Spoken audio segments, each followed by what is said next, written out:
Hey there, Nick is here. In this video, we're going to go over 120 different technical skills that I use in an SRE/platform/DevOps developer position. We're also going to try to outline what this role even means besides these 120 tech skills with a couple of little ancillary things that may come up in your day-to-day. Also, this blog post is hosted on localhost right now. By the time that you watch this video, it will be available on my site. I'll leave a link to that one in the description. And also, these technical topics are things that I've actively used or thought about for the last 2 years while working in one role. And when it comes to those 2 years, that doesn't mean that it's expected to know everything about everything that we're going to cover here with 2 years of experience. I've been building and deploying web apps for over 20 years. These are just some of the skills that I exercised in one role over 2 years. And it's kind of weird. I don't really think about these skills as bullet points, but I do think it could be interesting to write this up here because if you want to get into this field, these are a few different topics that you can explore on your own, as well as if you're a company hiring someone, you can use this to help write a job description. Also in this post, we're going to be focusing mostly on technical skills and not soft skills. Soft skills can be covered in a future post because there's quite a bit to think about there too. And examples of soft skills are managing up, big picture thinking, emotional intelligence, and more. But yeah, let's address the DevOps elephant in the room.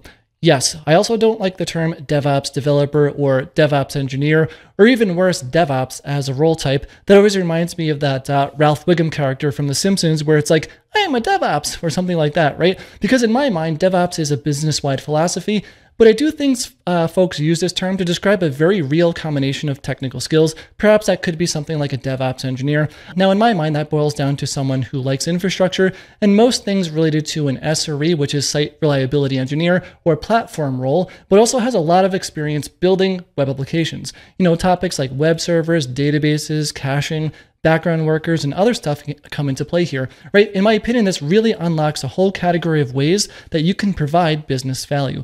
Suddenly you know how to scale background workers and also have no problem jumping into application code to make changes even if you don't fully know the programming language. For example, at this one role, the main application uses PHP, but I'm not really a PHP developer, but I have enough just development experience in general that I can jump into the PHP code base, read the code, understand where I need to go, make those changes, make some tests, and then there we go. Now, hopefully it's only minor code changes in this case, like, replacing hard-coded config values with environment variables, or maybe setting up and health check endpoints here and things of that nature. Of course, a real PHP developer in this case is going to be testing my code to make sure things work well. But yeah, I don't know, it's just an example of where having development experience really helps. You can also talk shop with developers and understand their perspective on things.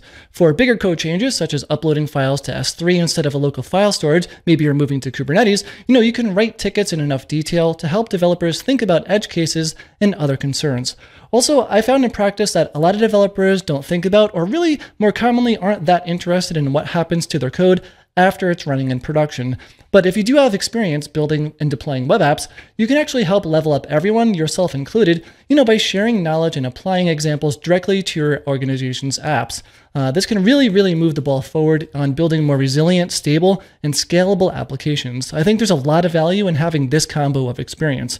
So, how do you actually even describe this role, right? Besides those 120 different skills that we're going to be going over, there's all sorts of other things that you may encounter in your day-to-day. For example, being an on-demand consultant for a dev team to solve general problems. They'll be messaging you about everything related to architecture decisions or debugging some problem with Docker or helping them, go through some logic or anything like that, right? Basically, any technical problem here, the door's open. Also, you could be going after maximizing developer happiness, right? By writing some internal tools or scripts here that just make things easier for everyone. You're also potentially keeping an eye on technical debt while advocating and promoting engineering principles to help guide a team on delivering maintainable code at a sustainable pace, all while attempting to avoid stepping on anyone's toes. Because, some of this stuff, it's like a team-wide decision, but it's also kind of falls in line with maybe something an engineering manager or a VP or even a CTO would do, depending on the company's size here. So there is some balance there, and it's not like you're just taking the reins for everything and making these decisions on your own. But yeah, it's just navigating all of that while trying to keep everybody happy here, while also focusing on just having good outcomes. That's definitely something to think about here. You may also dabble occasionally in, risk level topics. For example, maybe you're in a dev team meeting and someone brings up something that just makes you think about a scenario, like ensuring your company's SaaS app is compliant with UX sales tax liabilities, or maybe you're responsible for helping a business line move from Slack to Teams because the CTO determined that's the best move for the business here. You may also participate outside of your team to help shape system and technology choices for the whole organization. You can be counted on by the org to be an action taker or a problem solver for basically anything technical related. You're also trusted to chat with vendors and provide demos or presentations to anyone in the org, including non-technical topics such as, helping business folks move from tool A to tool B, right? Like Slack to Teams or something like that. You're also trusted to come up with a system to run technical interviews for engineering positions, along with participating in those interviews. I actually really like this topic. I'm going to make a follow-up video around this one. But yeah, you can definitely come up with some workflows that other developers on your team can execute to run these technical interviews, or you can also participate in those interviews and actually do things there as well. I actually really enjoy that one. But yeah, this list can go on and on and on and on. This is basically just a tiny handful of ancillary topics that may come up or did come up here in the last 2 years.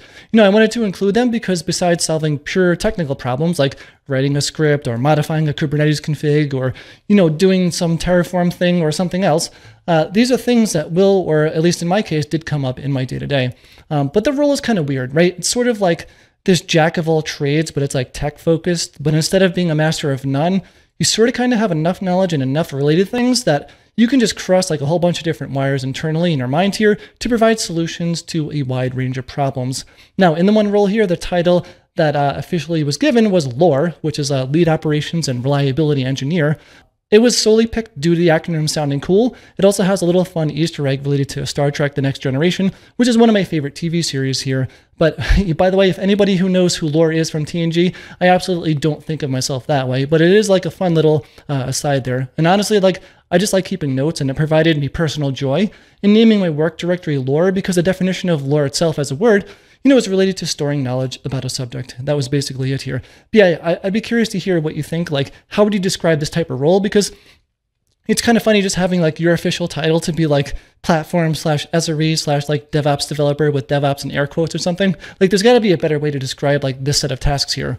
But yeah, now let's get into the technical skills themselves here. And I tried to time box myself to about an hour to come up with this list, so it's very likely I'm missing quite a few things here, but it should be good enough for now. And of course, if I find an important one that I missed here, I'll just edit the blog post. So there's that.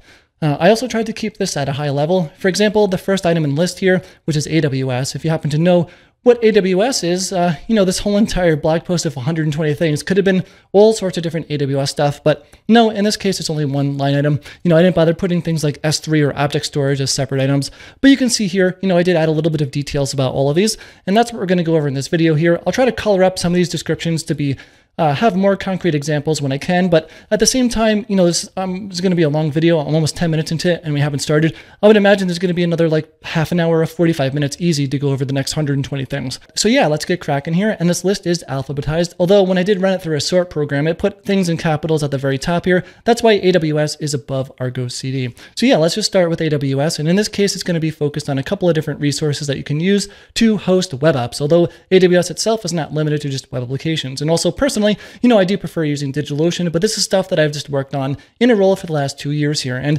you can Google and search around for all these different resources here to do various different things, right? This is like an application load balancer, and this is their managed Kubernetes service. And, IAM is related to creating AWS users and roles and permissions. And there's all sorts of different goodies that you can get in there. Next up, we have AWS SAM, and this is used to build and deploy Lambda functions. So if you have a serverless function that you want to deploy in AWS using Lambda, AWS SAM is a tool written by Amazon themselves. It's pretty decent for building and deploying apps. You can also run it locally to do some local invokes of a function.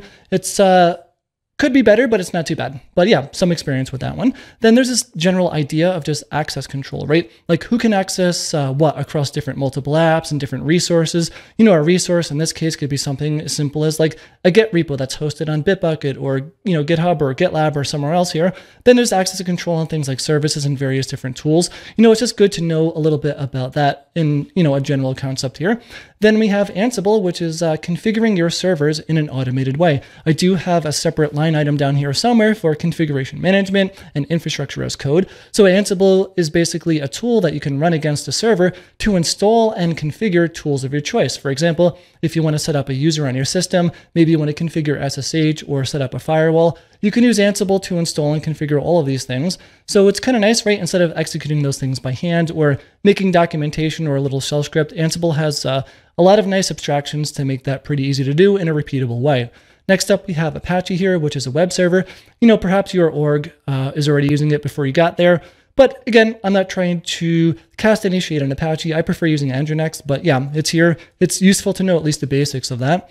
Then there's this idea of like architectural patterns, right? So how can we develop technical systems that work for various different business requirements, pulling together different services and tools to basically just solve a real world use case here, and hopefully a way that's reasonably maintainable for whatever size your business happens to be.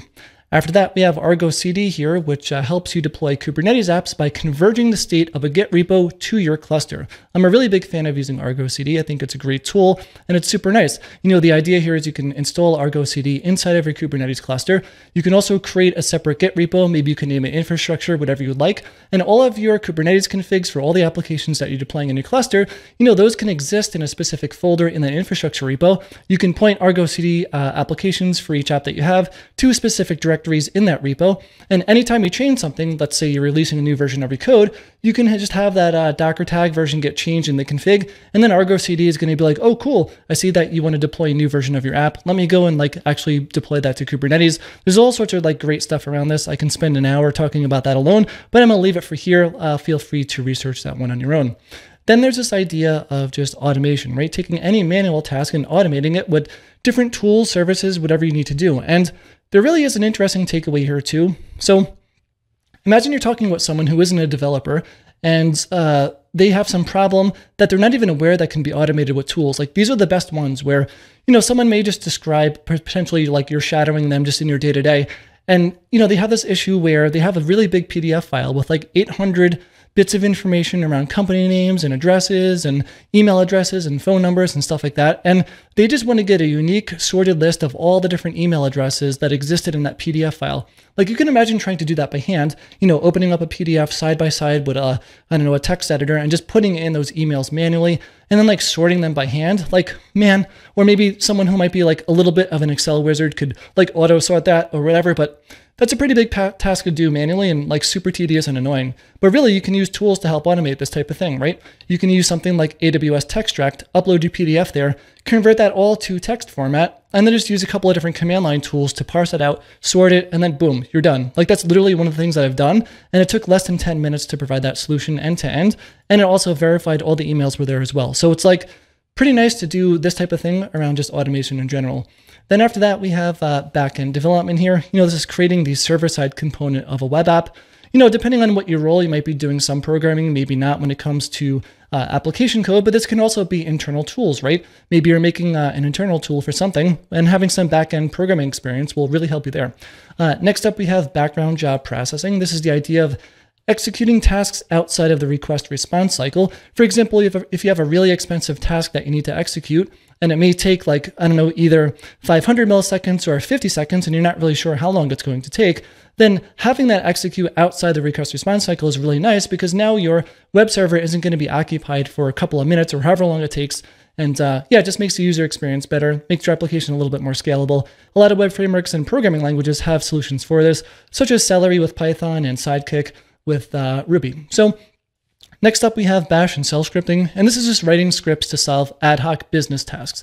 And this really comes up all the time, at least for me. I can't even count the number of solutions I had to make or wanted to make here with some shell scripting based on a business task. For example, the business just dumps, a zip file to you, and it has 178 different CSV files.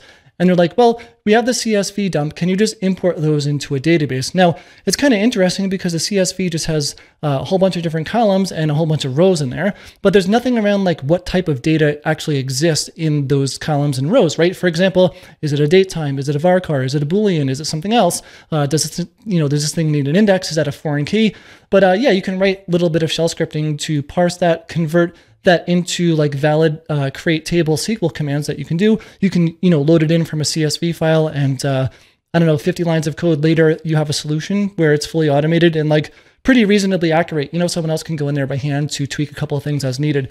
And that type of thing is where shell scripting or just, yeah, I don't know, super handy. And that's just one example off the top of my head here. Next up, we have batch processing, which is purposely breaking up tasks in batches of n to prevent performance issues. This could be all sorts of different things, related to SQL queries or maybe API calls. It's really going to depend on the context of your business here. Let's just move on because there's too many little examples here. And I feel like this video is going to be 100 hours long if we spend a lot of time on each one of these. And then we have benchmarking and profiling. So how does a site perform when under a varied amount of load? And also how can it be measured? So this is really useful, right? You can point tools at a website and be like, okay, cool. If I hit this endpoint, how many requests per second can I serve? What's the average latency over, the 95 percentile or 99 percentile? And then you can also chart these things out and basically have an understanding to be like, okay, I know how much memory and CPU is going to be used with this amount of concurrent requests coming in. And then you can actually, scale your servers or size them up to be whatever you need based on whatever expectations that you have when it comes to the traffic coming to your site. And then after that, we have Bitbucket, which is a service to host source code using Git. You may have heard of GitHub or GitLab instead. These are alternatives to using Bitbucket. But again, these are nice little services that you can push code to and, people can interact with that code as needed. Then after that, we have building CLI tools. So these are internal tools to help automate workflows or make processes easier. I love making little CLI tools. If you've watched some videos in the past, I probably have 20 different videos just building an assortment of little different tools. But yeah, this could be as simple as just making a little wrapper script. Instead of running 3 commands manually, you just run a little tool here. As long as the abstraction on that is good and portable, then yeah, it ends up being a net win. But this could also be more elaborate things too, like building custom scripts just to solve very specific problems, almost as a form of automation, but it's not necessarily limited to automation itself. After that, we have CI pipelines here. This is just automating things like linting, testing, and building and pushing Docker images or deployable artifacts, right? This is a big one here. If you can automate all this stuff in a way that a developer just pushes code, all these things happen automatically in a pull request or a release or something like that. That's a big win versus doing all these things by hand, or maybe not even doing these things at all. Then there's this idea here of cache busting. This is digesting static assets. So web servers or a CDN can use these very long-lived cache headers here. This is a little bit front-end focused, but it may fall on your plate as a responsibility to add this type of system to an existing application that you didn't build. I've actually done videos in the past about Flask Static Digest. That's a Flask extension that I wrote that basically does this type of thing. I'm actually going to go back and edit this part of the blog post here to link to that video if you want to go and check that one out here. Then in general, there's just caching, right? This is preventing expensive operations like database queries or API calls from happening if nothing has changed. Now, depending on your role, maybe you're not going to be doing this in your day-to-day where you're actually going in, modifying application code to add this caching, but being aware that caching exists and knowing how to at least high level optimize something to start using caching so a developer can go implement it is actually a really valuable skill to have. After that, we have CloudFormation. This is an AWS tool to help automate creating and configuring resources. Personally, we've used Terraform a lot more than CloudFormation, but there are a couple of things using CF here, so I figured I'd call it out because, yeah, it's a useful skill to have, especially if your org is using AWS. Then after that, we have code formatting, which is using tools to assist in, guess what, formatting code. Yep, so if you're using Python, Black is a really popular tool. It's a command line tool that you can run against a directory of Python code, and it is going to format that code in a very specific way. This is a really useful thing to set up because, if you have multiple developers on a team, or even if you're a solo developer, it's really nice not to have to think well, should I put this on 2 lines or maybe 3 lines, or can I wrap that into 1 line? Code formatting is just going to be really nice and be like, hey, I just run this against the code base. We agreed on some configuration to use for certain rules here, and it just gets the job done there. Then there's this idea of code linting, which is very similar concept, but this is more about finding issues in your code instead of code formatting. And if you're using Python, Flake8 is a really great tool for that one. But this one will let you know oh, there's an unused variable on line 5 of this one file, or maybe this line is longer than 80 characters, or whatever format that you have set up with Black or comparable tools in different languages here. Then there's the idea of the command line. So this is using tools like grep, sed, cut, and friends to solve all sorts of different various ad hoc business problems. And yeah, these things are great where you can just very quickly search through some large files and, do whatever you need to do here to get some business information out that someone might request. Or you can use this in combination with shell scripting to provide a solution to whatever problem happens to come up. Love using the command line, really like using these tools. I have plenty of videos about using them to solve real world use cases as well. Then there's this idea of concurrency and parallelism. So, this is stuff that you can do to help reduce how long tasks take to complete. Again, the understanding here would be at a surface level, typically in this type of role. But for example, if you're dealing with a Python application, you might be using something like Unicorn as a web server. It's really useful to know, like, okay, if I set X number of workers, it's going to be like, well, now the trade-off there, it's going to use more memory, a little bit more CPU, but I can now serve more concurrent users. So it's really good just to have a baseline understanding of how this stuff works here and how it applies to the tools that your company is using in that tech stack here. Then we have this idea of just configuration management. I touched a little bit on Ansible before. It's an example of a tool that it does use configuration management. AWS SAM is a similar thing as well, although that's very focused on just Lambda functions, not in general. But yeah, just knowing about configuration management is a really nice thing. There's other tools as well besides Ansible, like Chef and Puppet. I've used them in the past, but ultimately settled on Ansible about 10 years ago. Then, in this case, Confluence, this is where you may decide to store company knowledge. For example, it's not limited to just developers. The whole business could be using it. This is an Atlassian product, so if you happen to be using Jira and other stuff, Confluence typically is a reasonable choice. But again, I'm not here to pick choices on what you should use to store knowledge. This just happens to be what I used in the last 2 years in that one role. Then we have this idea of container runtimes, like knowing the difference between something like Containerd and things like Docker Shim if you happen to be using Kubernetes. For example, I remember, I forgot exactly how long ago, year and a half ago, whatever it was, there was one version of Kubernetes, I think it was going from 1.24 to 1.25, or maybe it was 1.23 to 1.24. But yeah, that Docker Shim was going away just to start using Containerd. And, you need to have an awareness of that type of thing to make sure that whatever is running in a cluster is going to be compatible. Of course, you don't need to go into like crazy gory details, but just knowing what a container runtime even is and like how it relates to Docker, stuff like that is pretty useful to know. Then after that, we have cost optimization and analysis. Basically keeping an eye on cloud costs for all the different services that you have. And also, more importantly, what can you do to actually reduce those costs, right? For example, if you can reduce your cloud bill by 20% or 40%, that could be a substantial amount of money if there's a lot of waste going on. Then after that, we have something like cron jobs. These are running tasks on a recurring schedule, such as making an API call at 2 a.m. every day. Again, you might not be making a lot of these in your day-to-day for application stuff, but it's really good to just understand that cron jobs do exist. If you're running certain servers, you can use cron jobs to solve certain type of problems in a very, in my opinion, easy way. So yeah, the barrier to entry there is pretty low, and it can get you pretty far depending on what you're doing. Then we have this idea of DDoS protection. This is, what can you do to prevent your site from going down if you're under a large-scale attack? Typically, this just has an awareness of certain services that exist that really help here, like using something like Cloudflare or AWS Shield Advanced, stuff like that, depending on what your budget or infrastructure setup is like. Then after that, we have DKIM, DMARC, and SPF. SPF is somewhere down in the list with the S's here, but they all roll up into the same overall high-level concept of verifying that emails are sent by a trusted domain. For example, if you are sending emails from noreply@example.com from within your application, there's certain things that you can configure at the DNS level and other stuff to help email providers understand that this email is legit, like you really are sending it from this domain that you own. And it's not someone trying to do a phishing attack or spamming or, trying to social engineer someone into providing access to something they shouldn't have. But yeah, very good idea to have a concept of that and know how to configure these things. Then we have DNS, which is a whole million-hour conversation in itself, but ultimately mapping host names to IP address. But there's all sorts of more advanced things depending on what provider you use, like weighted DNS, right? You can have 2 DNS entries pointing to the same thing, but maybe 50% of the time it goes to this load balancer or 50% of the time it goes to the other one. So you can do all sorts of interesting stuff with DNS. It's really useful to have some knowledge of that. Then there's this idea of database backups and restoring. You want to be able to back up and restore your data in a resilient way. This could help, around the concept of just disaster recovery, right? Hopefully you never have to restore your database from a backup, but you really should be exercising doing both of those. And then there's just databases in general, right? And your role, in my opinion, in this role that we're dealing with here, it could be anything from picking which database to use based on whatever use case, what size do we need, how much disk size do we need, etc. And then also you may be finding that you are writing some queries yourself just to query some stuff in production or a lower environment to just help figure some stuff out and helps us solve problems in general.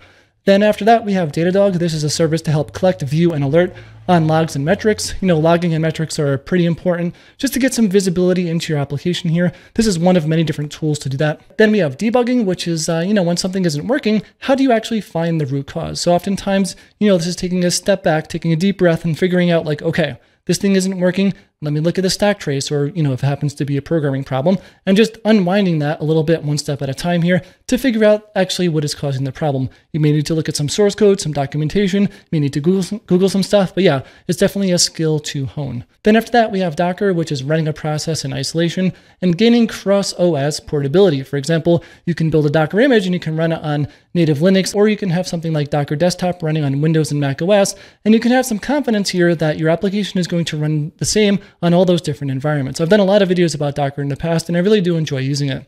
Then there's also Docker Compose, right? This is basically running one or more containers together, such as everything related to one project, right? You can just run a Docker Compose build, Docker Compose up, and your application could be a web process, a background worker, a database, and a cache server, all running in one shot here. It's really nice to use Docker Compose for that sort of thing. Then overall, there's this idea of documentation, right?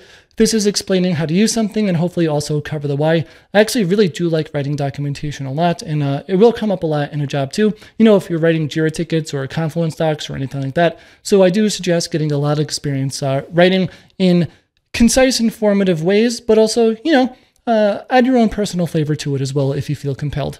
And then we have this idea of dot files, right? This is configuring various shell-related tools to create a personalized experience.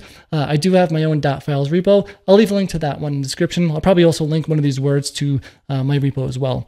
Then, yeah, just going back to DKIM, DMARC, and SPF, like email delivery validation here. Let's make sure that emails being sent can be trusted and don't get marked as spam, because email delivery is really, really important, right? Especially if you're dealing with something like I don't know, a newsletter where you want everybody to be hopefully receiving the emails that you send out here. Then we have encryption, which is protecting user data at rest and in transit, but it could also mean quite a few different things depending on how you're thinking about it. But yeah, in this case, let's say that you're using something like S3 where your data is encrypted at rest and in transit. That means like when it's sitting on disk not being used, it is encrypted. And then also when it's in transit, for example, maybe you're downloading that file from S3, then it's going to be secure over TLS from the S3 bucket to whatever client that you're using to access that file. That could be the CLI, it could be a browser, whatever it happens to be here. But then after that, we also have environment variables. This is tweaking settings that can change in different environments, such as dev and prod, and you can also use it to help protect secrets. For example, you can extract out something like an API key to an environment variable, so it's not commit to your version control or built into your Docker image. So environment variables are a great way to get that going with a little bit of overhead compared to, using something like a full-blown secret manager. But again, it's up to you, right? In my case, I use them for both here, and it works out quite nicely. Then we have this idea of just like event-driven architecture. It really depends on, what your goals are and some of the problems that you're solving here. But an example of that one could be, after a file is uploaded to S3 here, you can execute a Lambda function or something like that. This is one example of just creating an event-driven architecture. There could be some benefits there depending on how these things are run. Then after that, we have Excel, because, sometimes using this spreadsheet is really what you need to help solve something very quickly, right? Instead of developing some internal tool that may need a database and some other stuff, it's like, no, let's just dump this stuff in Excel. It could be, 200,000 rows, and you can, very quickly sort things, check things out, filter stuff. Yeah, sometimes Excel is actually quite nice. It's also pretty nice for tracking different information, creating little like calculator-like tools too really quickly without having to worry about, setting up a whole separate service for that. Then we have just like file systems, right? At least knowing what's different between Linux and Mac OS file systems, case sensitivity is a thing there. Very interesting when working with Docker and volumes here, where certain things may work in some environments but not others. Also, there's like different performance implications of using different file systems. Again, it's nice just having a surface level knowledge of that one. Then we have firewalls, which is monitoring and potentially blocking traffic within a network. This could be something like configuring IP tables, but it could also be a cloud-based firewall as well. Then we have Flask, which is a Python-based micro web framework for building web apps and APIs, right? Depends on what you're building, but I do like to use Flask for quite a few different things here, especially for internal tools in this role, but I also use it for external, public-facing sites for all sorts of different stuff in personal use. And then after that, we have front-end development. So we talked about back-end development before, but in this type of role, depending on if you're developing internal tools or not, you may be tasked to set up some tools like ESBuild to bundle up your CSS and JavaScript, but you can also think think of front-end development too as just concentrating or focusing on the user experience. Now, that's definitely its own item for sure, but yeah, I don't know. There's probably going to be someone who is dedicated to that role within an org, but if not, if you're just using your company's application as an end user, you can always just think about these things in your mind, just, using their application as a totally separate thing than like setting up tools like ESBuild for front-end stuff.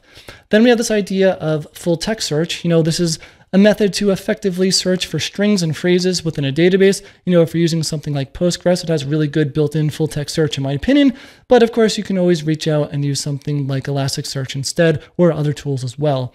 Then it's really beneficial to have a little bit of general hardware knowledge, right? Just knowing a little bit more about CPU architectures, like is something AMD 64 versus ARM 64, what are actually IOPS, different generations of SSD, and generally just knowing how to measure and pick hardware. Now, even if you're using something like a cloud provider, like DigitalOcean or AWS, you still need to pick typically how many CPU cores do you want? How much memory do you need? What size disk do you need to get things done? It's not just about picking hardware to put stuff into a data center. So yeah, just knowing about this in general is really nice. And then, just using Git, right? Just being able to make commits, make branches, merge branches, understanding how to resolve conflicts, creating different type of Git workflows that work within your organization. For example, maybe you want to have short-lived feature branches that developers work on. Then they merge into a main branch and that kicks off a release and, all sorts of different stuff like that. We're actually going to get into release management at some point when we get to the R's. Then yeah, there's GitLab here, which is another service comparable to Bitbucket to host source code using Git. This org happens to be using both. Then we have HTTP, or more generally, how the web works. I remember there was a great video or something that I watched a long time ago where it's what happens when you go to google.com in your browser and hit enter, and then it just traced through all the different steps that happen. Highly suggest that you find that one. But yeah, just knowing about that and different HTTP verbs like get versus post versus put, patch, delete, etc. These are all just really nice things to have some knowledge of. Then we have health checks here, which is continuously monitoring your application to make sure it's available, right? Hopefully your application is returning a status code 200, it's not taking too long, etc. These are really good things to set up to have some confidence that your application is working as expected in an automated way. Then there is Helm, which is a template-based approach to help manage Kubernetes configs and Kubernetes applications. I prefer using Kustomize, which we'll get to in a bit here, but Helm is definitely valuable to use for installing third-party applications into Kubernetes, in my opinion. And yeah, I'm happy that it definitely exists for sure. Then there's this idea of horizontal scaling. This is basically adding more servers or containers to help handle more traffic. For example, you have one server running, one copy of your application, everything is going great, but now it's well, we have so much traffic, what could we do? Well, we can horizontally scale by adding 2 servers now instead of 1, put a load balancer in front of it, and now the load balancer will send stuff to server 1 or server 2 or server 1 or server 2. So now you can essentially cover double the amount of load that you had before. And then you can add 3 servers and 10 servers, etc. That's horizontal scaling. And then we have this idea or concept just as infrastructure as code, this idea of provisioning resources with config files with code. So it's nice, right? Because imagine if you're using DigitalOcean or AWS, if you go in there, you can absolutely just click around, make a server, create a DNS entry, and all sorts of other different things that you want. But what happens 2 years from now when you want to recreate that in a different region or a different environment, or maybe just want to recreate something or just move somewhere? Yeah, having all that stuff in code using something like Terraform is great because then it's well, it's there. The complete history of how things changed is in version control. You can also have it peer reviewed before it gets pushed up and run. Big fan of using infrastructure as code. And then after that, we have Jira, which is a service to help manage working on tickets. There's a lot of love-hate relationships with it. I think as an end user, it's pretty decent. But yeah, I don't know. It's just a tool to help you just manage tickets within an organization. You can imagine having a dev team with 5 or 20 different developers here. They're all working on different tickets. Those tickets can be in different states, like in progress, or maybe it's released, stuff like that. So Jira helps you pull that all together. There's, of course, other tools to use as well. Then we have Kubernetes here, which is a tool to automate deploying and scaling containerized applications. Your org may or may not be using it. If you have a whole bunch of different services that you want to deploy, it's not a bad choice, in my opinion, to set up a Kubernetes cluster, point everything to that, run it there.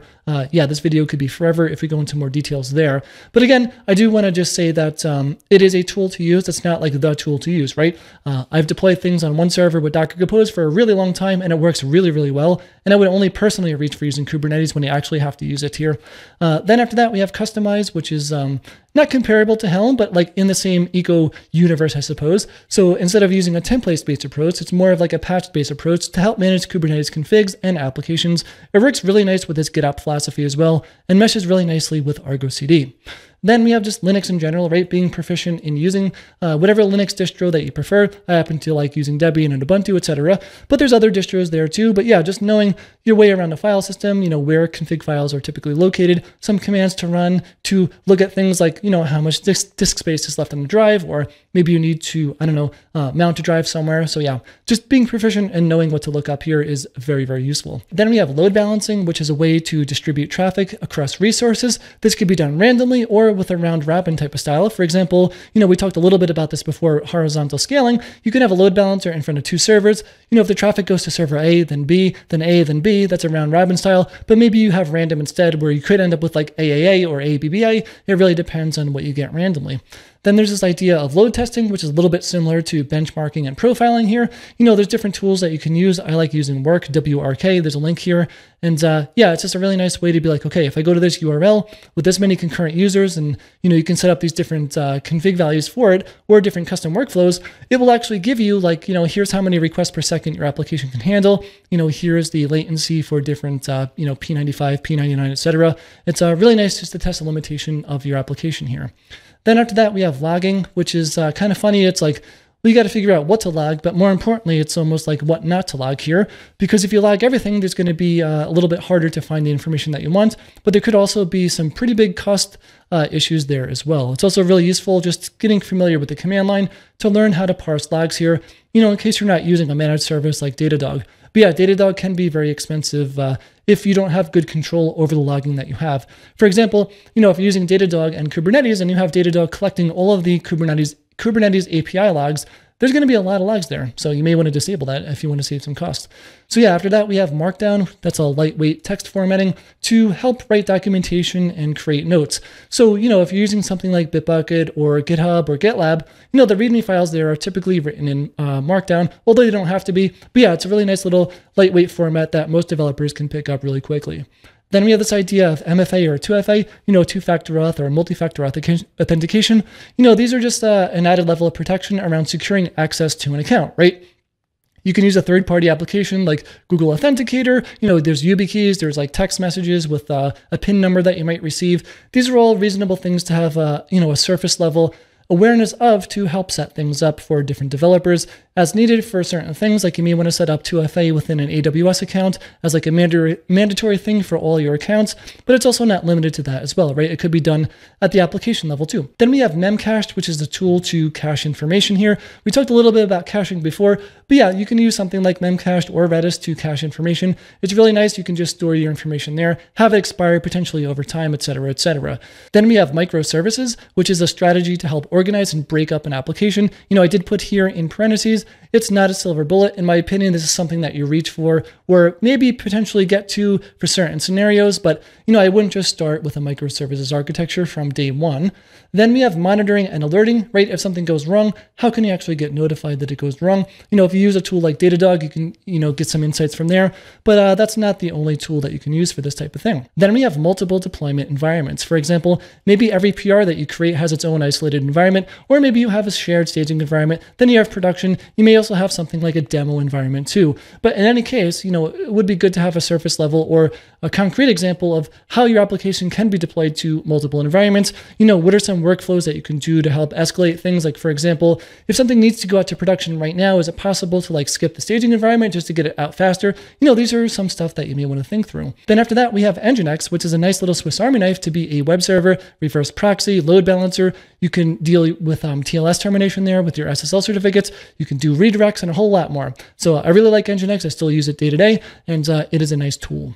Then after that, we have a general concept of networking, which is just general knowledge, right, around different protocols like TCP, HTTP, and also different types of networking too. For example, you have local area networks or wide area networks. Like, what's the difference between a private and a public network? Just having some idea of networking and knowing what to research when you need it is really nice to have.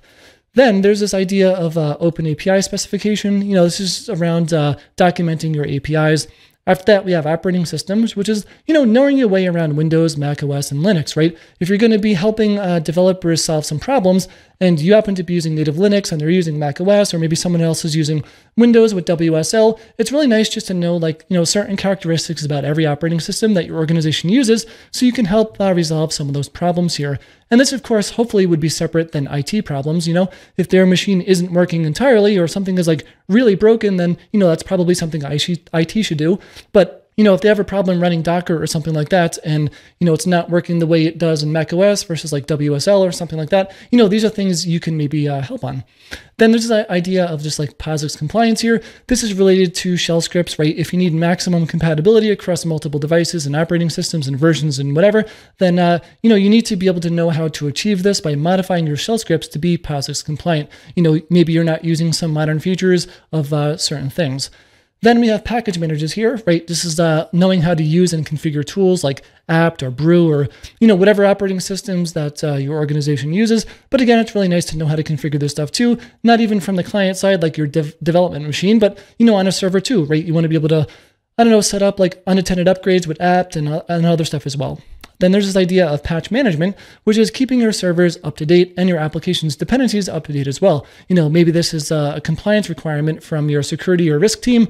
Yeah, just having this stuff all automated, or at least at the very least having a schedule of when to do it, like every 2 weeks or every quarter, whatever adheres to your company's rules there. Then we have this idea of payment gateways. This is accepting multiple types of different payments, right? Credit cards, PayPal, Apple Pay, there's all sorts of different stuff here. Maybe in this type of role, you're not really necessarily writing a lot of application code that deals with these gateways, but, there's definitely some security stuff there that a developer might not be aware of that you can just add some insight on as well. And then there's this idea of performance monitoring. This is actively understanding how your app is performing, and more importantly, also how to improve things when our things are getting kind of slow, right? Maybe you've identified that a database query is really slow. You notice that when it runs, it always uses 90% CPU usage on the database. It's keeping active connections open. It's causing all sorts of different problems. Being able to identify that is really nice, because now you can point that to a developer and be like, hey, by the way, I noticed that this query is performing in a way that's hurting the system. Can we get that resolved? And, the idea there is to work together as a team. Then we have Pingdom, which is a service to monitor and track uptime, as well as notify you of downtime. Of course, there's other tools to use here as well, but in this case, we're using Pingdom here, and it's kind of nice, right? You can actually get a complete history of your uptime, and which could be useful just for contract purposes. Like if you have a service level agreement with one of your customers, you can be like, well, I can demonstrate that we have 99.99% uptime here. But yeah, it's really nice, right? It protects you from needing to go to, your company's website on a Sunday afternoon, hoping to see that it's up, right? No, if it's actually down, then you get notified here. And hopefully it doesn't go down very frequently at all because you have good practices in place. After that, we have port forwarding. This is knowing when you want to make a port available within a network. It's really important to have an understanding of this one. It kind of falls in line a little bit with networking, but I've seen so many things when doing contract work in the past where, somebody accidentally forwarded a port with Docker that resulted in something like, their Redis instance being accessible over the internet without a password and all sorts of little things like that. So it's really, really important to know, okay, this port is going to be open explicitly. That's what I want. I didn't do this by accident. And this also applies to, cloud firewalls as well, not just necessarily configuring Docker. And then there's also this idea, though, of just privacy. This is protecting the privacy of your customers, just being aware of personally identifiable information, or PII, keeping things encrypted as needed, and also maybe limiting some access to stuff in production, unless a developer really needs to go in there to debug a very specific issue.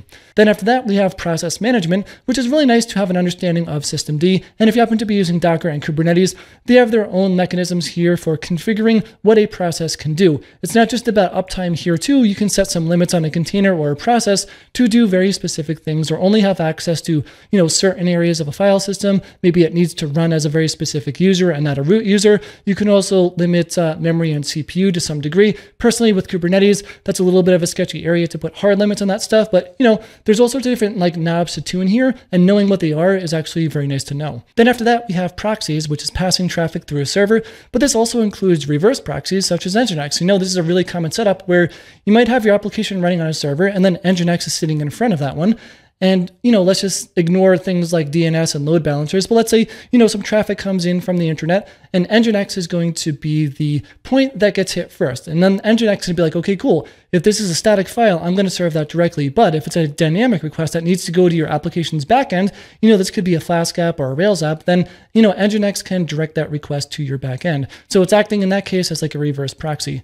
Then after that, we have Python. This is a programming language. It's oftentimes a really nice choice for doing some scripting and building web applications, but of course there's other solutions here as well. Then there's an idea here of just like quality assurance, right? Thinking about the happy and unhappy cases of how an application may work. And more importantly, also in my opinion, thinking about edge cases, right? Ultimately you want to think about these different scenarios, write tests for them, exercise, demonstration that they work in an expected way here. And overall, the goal here is to have an application that is a little bit more secure or more reliable. Then we have things like RESTful APIs here. This is a way to organize APIs to keep them predictable and maintainable. If you Google around for this phrase, you'll find a million examples of that. And then after that, we have Redis, which is another Swiss Army knife here. It can deal with things like caching. It could be a queue backend for something like Celery or Sidekick or something else. And then it can also deal with pub, sub, and more. So Redis is one of those tools where it's like you could throw it up and do all sorts of great stuff with it. And yeah, it's super efficient. Then after that, we have release management, which is creating tools and workflows for efficient and dependable releases. This is a really important one. For example, at your organization, you might be deploying a couple times a day or whatever it happens to be. It's really nice to have a really ironed out workflow so a developer can just merge to the main branch, or maybe, an engineering manager does that instead, whatever it happens to be. But that should kick off all sorts of different automated workflows, through CI and like Argo CD, etc., to have your application get deployed to production where nobody has to do anything manually. So of course, that's going to depend on how your organization is set up, but that is something to strive for. Then after that, we have just the idea of reverse engineering. This is figuring out how something works by breaking it down. This doesn't need to be something where there's no documentation. It could really depend on what it is, but it's basically just getting an understanding of how something works. And that could be really useful if you're trying to troubleshoot something or debug something, but also just learn how something works, because maybe you want to build your own thing that's very, very similar. Yeah, you can just use all sorts of different tools and, mental workflows to think about how to do that. Then after that, we have SMTP, which is just a protocol for sending email. Chances are if you have a web application, it may be sending email. It's a good idea to just understand this protocol in a little bit of detail. Then after that, we have SOC 2 Type 2, which is a framework to help ensure service providers process client data securely. Now, that's a lot of buzzwords or just words in general, but this could be something that your organization is compliant towards. And really, it just demonstrates that you have an auditable way for certain things. I'm going to leave it at that because, this is one of those topics that could be 500 hours in itself, but feel free to Google around for that term. Then after that, we have SSH and SCP. This is configuring secure access to a server and transferring files securely. So there's other ways to transfer files as well using rsync, but in any case, these tools all come together to provide secure access to a server. It's definitely worth having some understanding of that.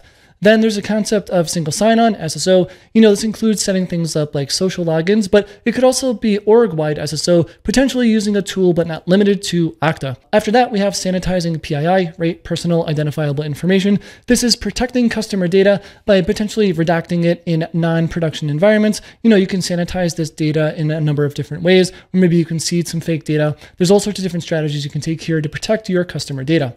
Then there's scaling web applications, like knowing where the bottlenecks are and actually how to address them. Then after that, we have sealed secrets, which is a GitOps friendly way to manage secrets within Kubernetes. So the idea here is you can actually commit your secrets to version control in an encrypted way. And it works really nicely with Argo CD because now everything is in your repo and you can just push out new secrets as part of release here. And the cool thing is, like, nobody can just decrypt those secrets unless they have a private certificate that only exists inside of your cluster. So, as long as someone doesn't have access to your cluster to be able to access that private certificate, then your secrets are going to be safe. Other web frameworks like Rails has, its own version of encrypted secrets or credentials in this case. But yeah, it's a really nice model. In this case, sealed secrets is specific to Kubernetes. You don't need to be using Rails or something like that. Then after that, we have security, which handles things like hashing, encryption, access to certain things, social engineering, avoiding malware, etc. There's so many things on this list here. But yeah, some of these sound like pretty basic, but they're really definitely a good idea to have a handle on, especially if you're going to be looking at code or if developers are going to be coming to you for feedback on certain stuff. For example, if a developer is going to be saving a password in a database and they want to use MD5, or maybe you see that some in a pull request somewhere, you can kind of just point that out and just suggest using a different hashing algorithm for that.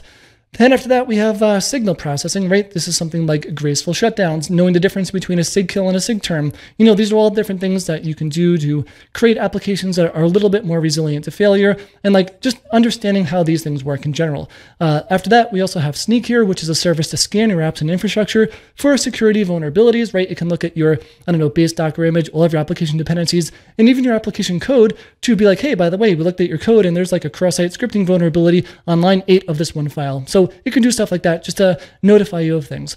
And then we have static code analysis, which falls into line with vulnerability scanning, which is something that Sneak can do. But yeah, this idea is you can just run tools against your source code, like nothing actually has to run. And you can do all sorts of different things here, code formatting and linting, vulnerability scanning, etc. There's a lot more depending on what language that you're using, but these are pretty common use cases here. Then after that, we have Stripe, which is a payment gateway to accept credit cards and more, as well as offer money-related services. Now, you might not be writing like actual application code that interfaces with Stripe, but there are quite a few different security things to be mindful of. Like, for example, making sure that a webhook is actually sent by Stripe. There are ways built into Stripe, into the SDK and documentation on how to deal with that. Maybe developers don't have an awareness of that. These are things that you can look into. Then we have Swagger, which is a way to view API docs that's compatible with the open API specification. After that, we have System Design, which is, a weird one to kind of describe, but it's sort of like creating a solution after understanding the input and output requirements. This is probably the description I spent the longest on because it's like super vague. And I think system design in general is like sort of kind of wishy-washy. I don't know. In my mind, it's kind of just like, you have this problem here, like inputs, and then system design is like, whatever happens in the middle. And then it's like you produce this thing on the end, which is the output. And the system design is like, figuring out how all the different pieces come together, right? Like the architecture, components, modules, interfaces, data, whatever, all this different stuff. And yeah, I don't know, this is kind of a vague one, but it's a good idea to have like, just generally like how to plug multiple things together to solve an actual problem. Then we have, TLS and SSL certs, right? Understanding the moving parts around this and like what's secure versus what's not. There's different TLS versions like 1.2, 1.3. Should we maybe use 1.1? Probably not. Then there's different ciphers, like what's compatible with different browsers based on like your organization's cutoff for different browser support. Yeah, and then there's this idea of like, what's secure versus what's not. Like, for example, you may decide to terminate TLS at a load balancer, but then the load balancer is chatting with your application over a private network internally, but that traffic after it hits a load balancer back to your app might not be communicated over TLS, but that could be fine because you're inside like a VPC. There's all sorts of different things to think about here. Having an understanding of that is really nice. Then there's task queues, which is basically a way to run tasks that are executed by a background worker. We kind of covered that before with background workers. Then after that, we have Terraform, which is configuring your infrastructure in an automated way. So if you're using something like AWS, you can set up all of your AWS resources here in Terraform. This is an example of infrastructure as code. Of course, if you're using DigitalOcean or something else, you can use Terraform there. And Terraform is not limited to just cloud providers. You can set up various different things for different services as well. Then we have testing, which is like knowing what and when to test and also how to verify those tests. And this goes a little bit more beyond just writing like unit tests or end-to-end tests in application code. You may be developing different scripts and it's like there is no real like, answer book for how to verify that what you're doing is correct. For example, going back to that CSV, importing to SQL thing, you have to figure out like, well, how can I actually verify that the script that I wrote is actually working correctly? A very basic test could be like, well, the CSV has 100 rows in it. After I import it into the database, there's also 100 rows, and be like, okay, cool. Well, that's like some form of verification that things are working. Maybe you can sum a column up and make sure you get the same value for what's in the CSV versus what's in the database as well. But yeah, after that, we have just tool comparisons here. So this is evaluating different tools to arrive at a good solution. This is actually a pretty interesting one, right? You may be tasked to pick between tool A, B, and C, and it's like your job to, do pros and cons list and trial things out, do proof of concept, figure out what's good, and then like document the results that you have, and then propose it to a team. And then, you guys can like pick and choose and kind of figure out what the best model is there. So I actually did this for quite a few different things. So yeah, it's definitely a good skill to have here. And also it's a good idea to actually arrive at a good solution here too, because, ideally you'll be using this tool for, X amount of time here. And you also want to do this in like a a cost-efficient way in the sense that, you're taking budgeting into account, but also like your own dev time, like the opportunity cost too, to do all this stuff here. Then after that, we have troubleshooting, which is taking systematic steps to resolve both known and unknown problems, right? If you're going to be solving ad hoc problems that developers or other folks come at you with, then yeah, you have to be really comfortable with not knowing the exact answer right off the bat and being able to research and find answers to these problems in a nice, efficient way. Then after that, we have vertical scaling, which is a little bit different than horizontal scaling. In this case, vertically scaling is adding more compute resources, like more CPU, more memory, more disk, whatever it happens to be here, to a single server or container. This is a little bit different than horizontal scaling. You can think of horizontal scaling as scaling out, like adding more servers, adding more containers, and vertical scaling is scaling up, like just adding more resources to it. And you can do both of these. One of these, it's up to you depending on whatever use case. I would suggest going with vertically scaling until you can't. And then horizontally scaling is pretty nice to either make things a little bit more resilient to failure, or also give you a little bit more scale depending on what you're working with. Then after that, we have a VPN, which is creating a secure connection between networks, but it's also really nice to provide a static IP address. For example, at your org, you might be contacting third-party APIs, and they require you to give them an IP address that they whitelist to help just improve the security around access control. So you can have developers connect to a VPN, which could just be, a server sitting somewhere running WireGuard. That's what I happen to be using here. And any outgoing connection through that VPN will have a static IP address. So this avoids needing to whitelist all different IPs from different developers who might be running on consumer-grade ISPs.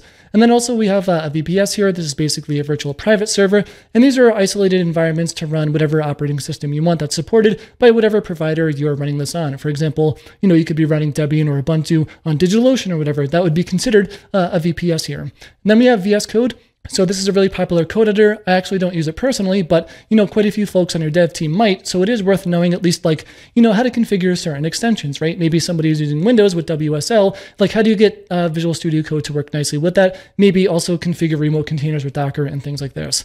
Then we have virtual machines. This is spinning up virtualized operating systems for testing or usage. It's not limited to just running this on your dev box, but oftentimes, at least in my opinion, these are cases where I'm directly using a virtual machine. Again, if I'm using something like a VPS here, I'm not really thinking about the underlying VM that's running the VPS because that's like one level below the operating level that I'm at here within the VPS here. Then after that, there's vulnerability scanning. This is similar to Sneak. So Sneak is just a tool that can do it, but there's other tools as well. But this is just, knowing how to identify, document, assess, triage, and or fix some of these vulnerabilities. You may also have something like a pen test get done by a third-party organization, and they're going to provide you a report with all different vulnerabilities that your application has. So being able to look at the report and understand like, okay, these high or critical or medium ones are important. Some of these low ones are important, but maybe they don't need to be addressed right now. It's a really good idea just to have an awareness of how that stuff ties back to an application. Again, this goes back to, having some value in like a DevOps developer position where you could have some programming experience around web applications as some background here. Then we have web development. This is just building apps. It could be internal tools just to help folks get some stuff done. Then after that, we have WebSockets, right? This is a protocol for handling bi-directional web traffic such as chat. Maybe you're not developing the application code for this, but you could be help scaling this. You can also be, configuring certain headers at Nginx to upgrade connections to WebSocket connections. There's all sorts of different stuff that, having an awareness to is important if your organization is using that. Then after that, we have webhooks, which is sending a web request to another service after an event triggers. You can imagine you have some API that's running, right? And your application maybe hits that API. Your API is doing some busy work. And when it's done, you can send a webhook back to the original requester to be like, hey, by the way, this thing is done. Or another great example is if you're using something like Stripe. Let's say that an invoice item gets created on Stripe because now, it's that billing period where someone gets invoiced for $20 for whatever your SaaS app happens to be doing. Well, you can get a webhook response from Stripe to your application. Then you can go and write that invoice to your database or do whatever you need to do and then present that back to the user within your application. So of course it's not limited to Stripe, but yeah, that's a couple examples of using webhooks. Then we have WordPress, right? Because maybe your company's blog is run on that. So it's a really good idea just to have an understanding of, how to install plugins, how to keep WordPress up to date, how to keep it secure and things like this. Again, that's going to depend on your org. And then finally, Z here, number 124, we have zero downtime app deployments, right? This is the idea that you can deploy new versions of your application and the service itself isn't going to go down, right? If we go back to this idea of horizontal scaling and Kubernetes or whatever, it's not limited to Kubernetes, but let's say you have 2 copies of your application running and a load balancer in front of it. And now you deploy a new version of your code.